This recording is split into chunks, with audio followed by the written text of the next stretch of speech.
Think you know gaming history? Think again. For every PlayStation or Game Boy, there's a dozen consoles that crashed hard and taught the industry what not to do.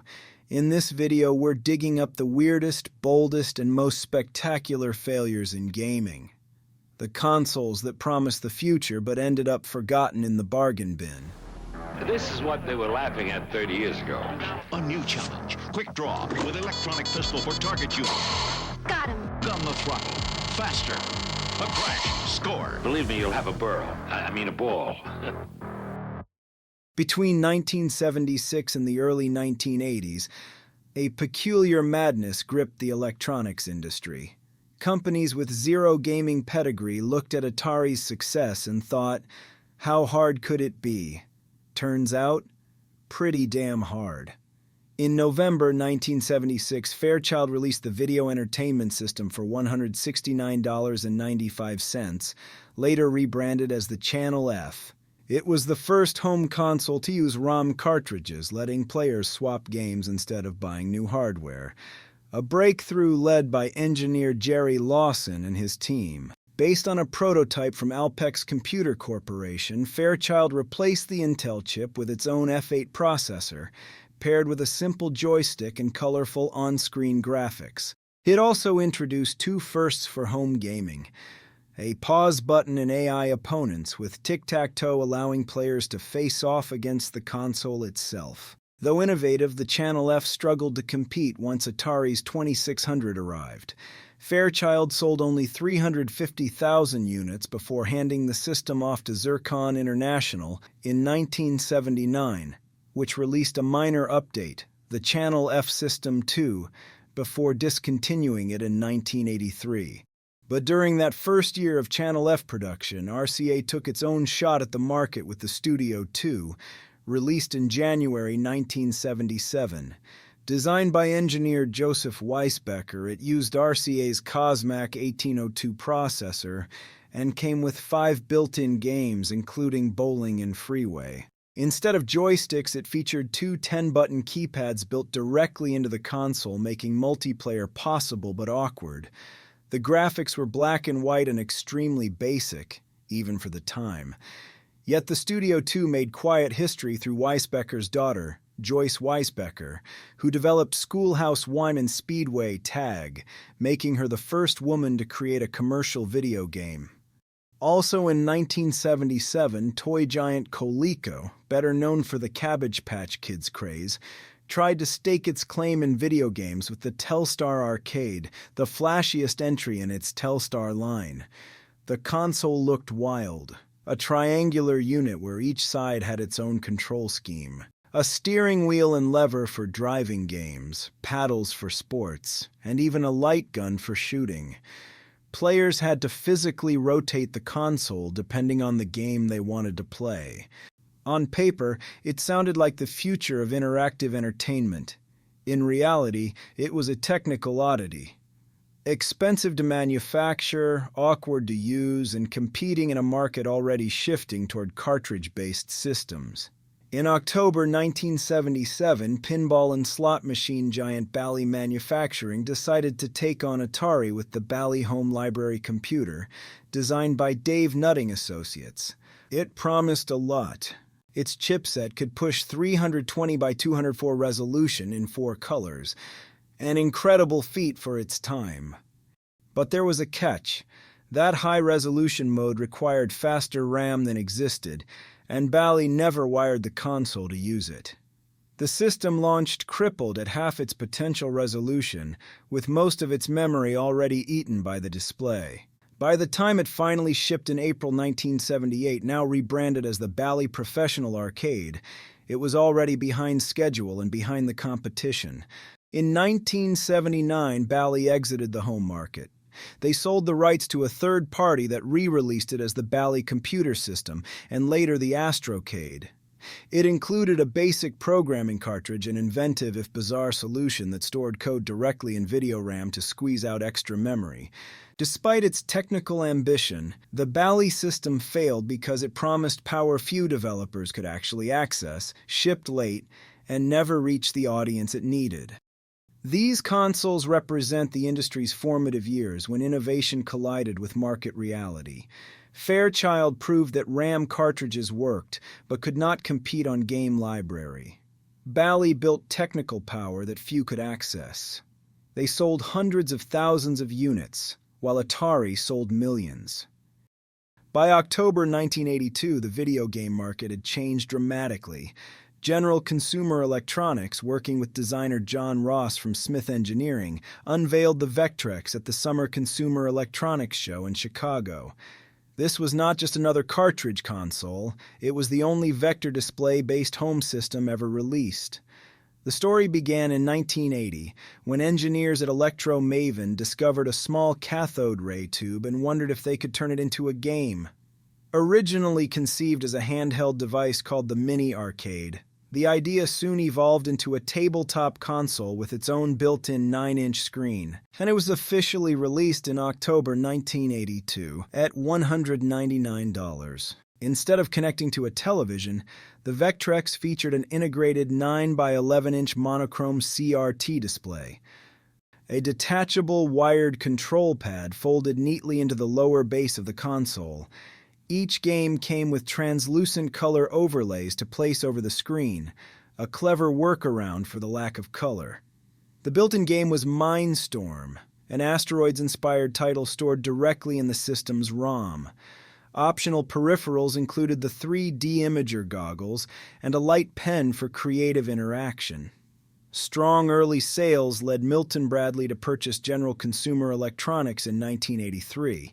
However, the video game crash that same year quickly turned the Vectrex into a $31.6 million loss.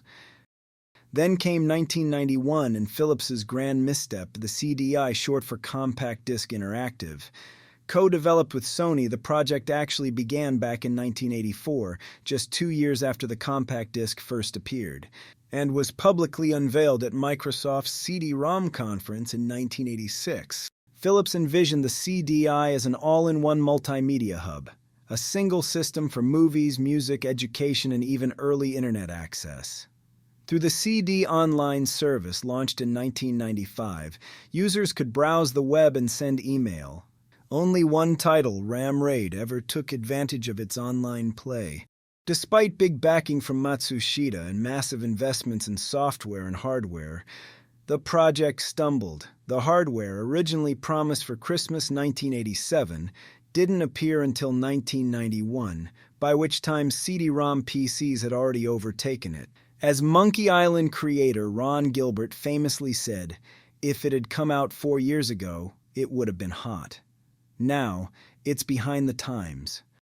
The CDI's most infamous legacy came from its Nintendo collaborations that went terribly wrong: Hotel Mario and 3 disastrous Zelda spin-offs. These were the remnants of a failed Super Nintendo CD add-on deal. Then in September 1994, Bandai released the Playdia exclusively in Japan at 24,800 yen, marketed toward young audiences as a multimedia home entertainment system.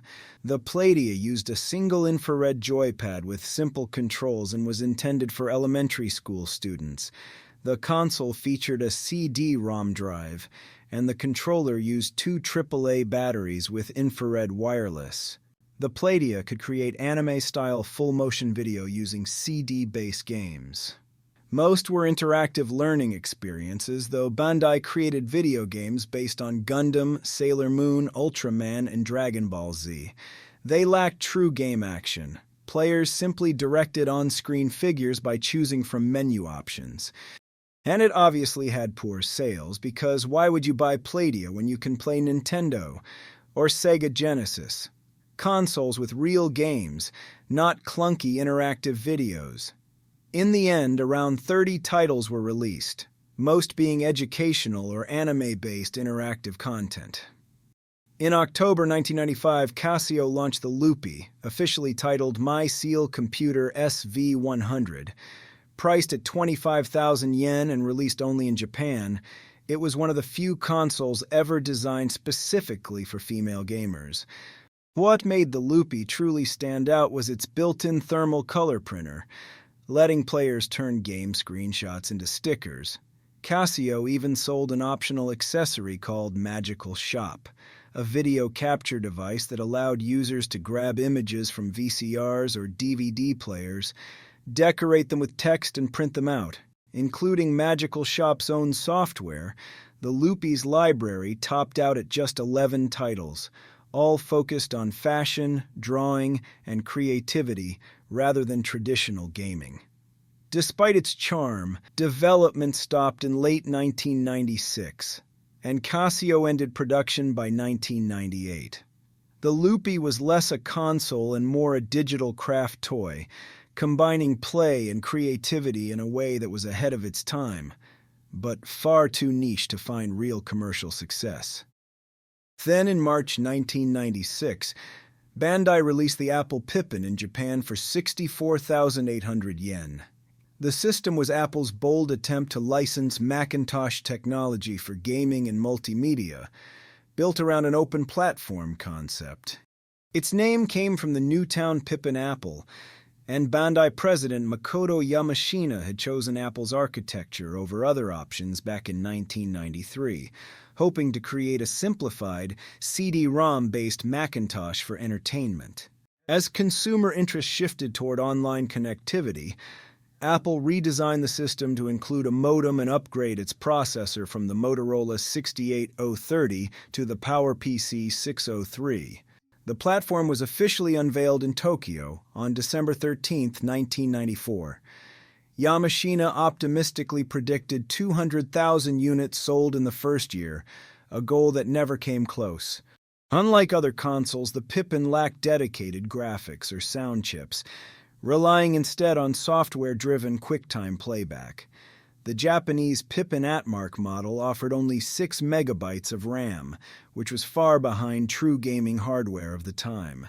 In the United States, the system launched as the Atworld, priced at $599, a steep cost for a device caught somewhere between a console and a computer. Bandai spent $93 million marketing it, but couldn't overcome its identity crisis or its limitations. Reviewers mocked its confusing branding. Many consumers did not even recognize the @ symbol, and criticized its poor web performance. It couldn't even run Netscape 2.0 or basic Java. By 1998, the Pippin quietly disappeared from the market, having sold fewer than 42,000 units worldwide. On July 21, 1995, Nintendo released what would become one of its biggest failures, the Virtual Boy. It was priced at $179.95 and came bundled with Mario's Tennis, Red Alarm, Teleraboxer, and Galactic Pinball. Marketed as the first console to render stereoscopic 3D graphics, it used a red monochrome binocular display that was meant to immerse players in three-dimensional worlds, but mostly caused eye strain instead.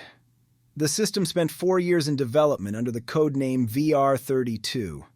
Nintendo licensed display technology from Reflection Technology, whose red LED private eye display inspired the console's design. Led by Gunpei Yokoi, the creator of the Game Boy, Nintendo even built a dedicated factory in China to manufacture it. To cut costs and meet health and safety standards, the design was changed from a head-mounted display to a stationary tabletop unit.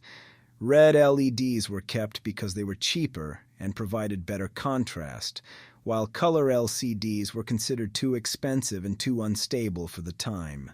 Despite major marketing efforts, including a $25 million campaign with NBC and Blockbuster, where players could rent the console for $10, the Virtual Boy failed to impress. Its awkward tabletop design, lack of portability, limited color palette, and poor ergonomics all led to disappointing sales.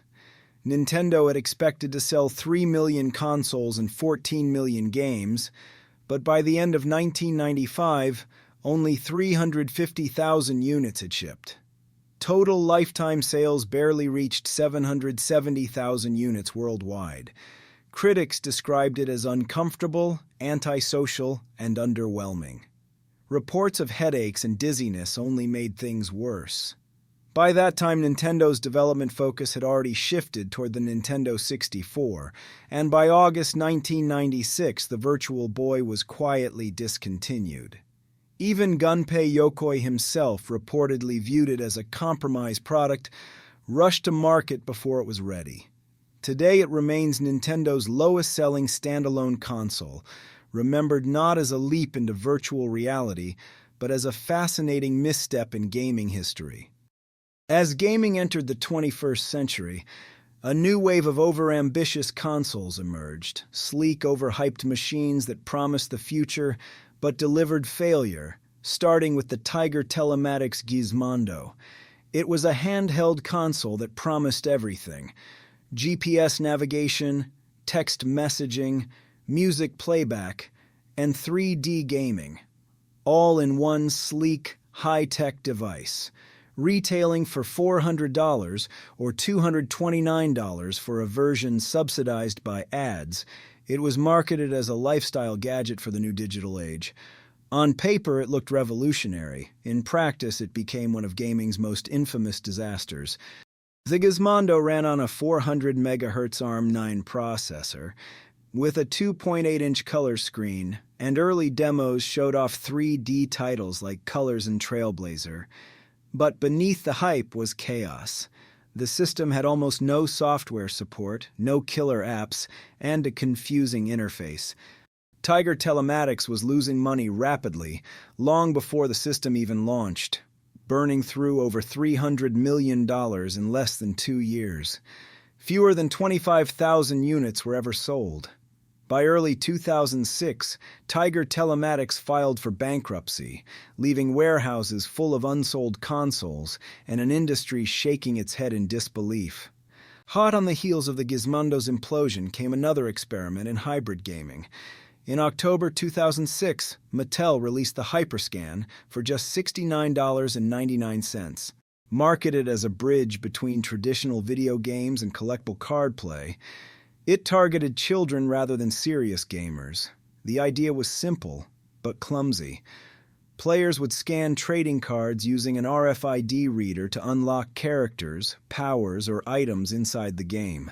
The Hyperscan's hardware was built around a 16-bit processor, roughly on par with consoles from a decade earlier, and games came on CD-ROMs that required painfully long load times. The scanner itself often failed to read cards properly, forcing kids to swipe them repeatedly. 5 games were ever released: X-Men, Ben 10, Interstellar Wrestling League, Marvel Heroes, and Spider-Man, all plagued by sluggish performance and clunky controls.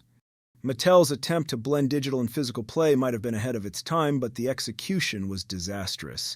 Within a year, the system was pulled from shelves, leaving behind stacks of unsold units and foil card packs collecting dust in toy aisles. By 2013, the gaming world was heavily dominated by giants, Sony and Nintendo, but a small startup promised to shake things up. The Ouya, a tiny Android-based console, exploded onto Kickstarter, raising over $8.5 million from eager backers who dreamed of an open, affordable platform for indie games. The pitch was irresistible: a sleek $99 box that would, quote, revolutionize the living room. Every console doubled as a developer kit, giving anyone the freedom to create and publish their own games. But reality hit fast. The controller was laggy and uncomfortable, the interface was buggy, and most of the games felt like mobile apps awkwardly ported to a television screen. A required free demo policy discouraged developers from investing time or money in full releases. Early reviews were brutal, calling the Ouya unfinished and unpolished. While its founders pitched it as the next indie frontier, major developers ignored it. Even independent creators moved on once it became clear that players simply were not coming. Nearly 40 years after its original glory days, Atari tried to rise from the ashes with the Atari VCS, released in June 2021. Billed as both a retro console and a modern mini-PC, it promised to bring classic Atari charm into the 4K era, a nostalgic bridge between past and future. But beneath its sleek wood-grain shell lay a muddled vision that could not quite decide what it wanted to be. Funded through Indiegogo in 2018, the project raised over $3 million, riding the wave of retro gaming fever. The system ran on a custom AMD Ryzen processor, shipped with a Linux-based operating system, and offered two modes: a console mode for curated games and a PC mode for full desktop access. In theory, it could emulate classic Atari titles, stream media, and even run Steam. But in practice, it did not do any of these things particularly well.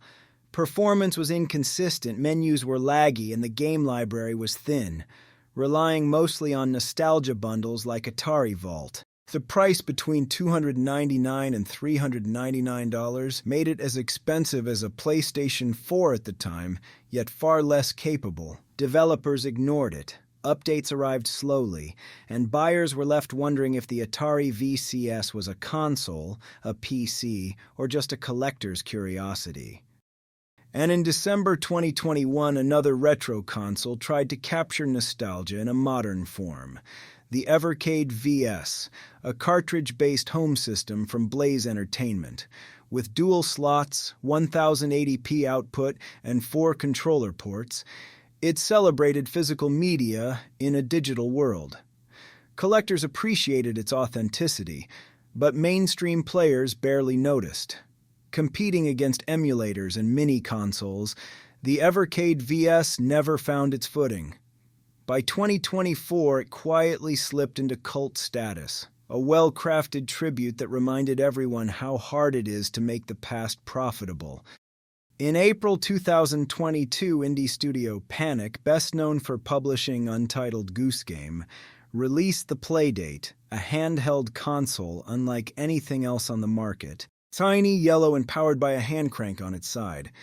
It wasn't chasing graphics or spec, it was chasing joy. Each week, owners received a surprise batch of downloadable indie games as part of rotating seasons, blending the charm of old-school handhelds with the excitement of something completely new.